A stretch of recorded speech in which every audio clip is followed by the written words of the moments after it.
Second Life abounds with sexual content and beautiful female avatars with ideal bodies. They are often thin, with large breasts and long legs, and even males have six-pack abs and defined chests. Many female avatars wear revealing clothing, and it is more uncommon to see them with modest rather than provocative dress. Even newcomers are quickly exposed to these trends. I saw avatars fulfilling these norms during my visit to the welcome area. Even stores that sell avatar clothing show the standards for sex and beauty in Second Life. Freebie Island is one of the largest locations in Second Life where users can find free clothes for their avatars.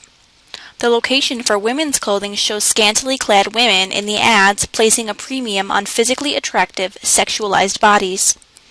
All of the walls are covered with these types of ads, and it is nearly impossible to find clothing that does not accentuate or reveal the female body. Users learn very quickly in Second Life that women are expected to fill certain ideas that they are faced with in the real world. The prevalence of sexualized female bodies in Second Life is an example of gender roles and objectification because the virtual world merely repeats ideas that exist within real life. Users are responsible for all of the content within the virtual world. Examples of this in the simplest of locations in Second Life hint at how much more objectifying the world can be. I decided to visit a destination mentioned on SecondLife.com called Mad Girl Ninjas Designs. This is an adult store that sells poses for darker sexual themes in Second Life. Upon arrival, the location shows sexualized images of females. Second Life also portrays society's gender ideal that female are sexually submissive, and the advertisements that depict these images are examples of sexual objectification because females are considered only bodies and tools for male pleasure. There are males in several images, but they occur far less frequently. In one room, many of the images show female avatars posing submissively, even in the ones that show women dominating women. Also, the images of female avatars dominating other females seem to be created for male pleasure, because there are no examples of male homosexuality. Nearly all of the poses for sale are submissive female ones. There are even couple poses for sale for male dominant and female submissives, female dominants and female submissives, and sometimes female dominance and male submissives for the males who prefer to be dominated.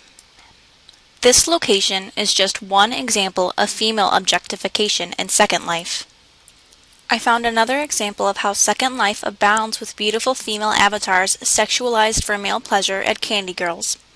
I was looking for a gender-neutral location with adult content and chose this one because it was advertised as an adult hangout and erotic club. However, the location was filled with female avatars on display for male onlookers. Females danced for male attention and wore incredibly revealing attire, if they wore anything. The location even solicits donations, with a donation box saying, "Keep the Candy Girls Sucking." Some may argue that these examples are liberating and involve taking control of user experiences, but they are actually examples of compliance and continuation of societal structures. The idea that certain men pose as sexualized female avatars is not surprising, because women are objectified for male pleasure. However, women who do this support the idea that sexual objectification is acceptable, because they are the ones objectified. It reasserts the belief system that limits the value of women. I toured the rest of the location looking for examples that did not objectify women, or perhaps objectified men, but I found none. Instead, I found stores that continued to depict sexual female avatars and sold sex toys such as blow-up dolls, among other things.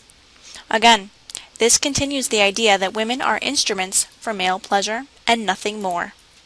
Second Life may be an overly sexualized environment, but it is a reflection of society because users make their decisions based off of lessons that society teaches them. They are merely amplified in-world because users can do whatever they want. The clothing an avatar wears also affects how others treat them.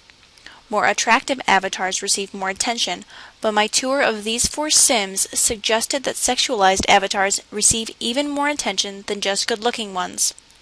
I toured the first two Sims wearing jeans and a sweater and received no attention.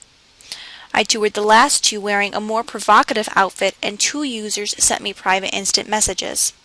One even commented on how hot my avatar looked.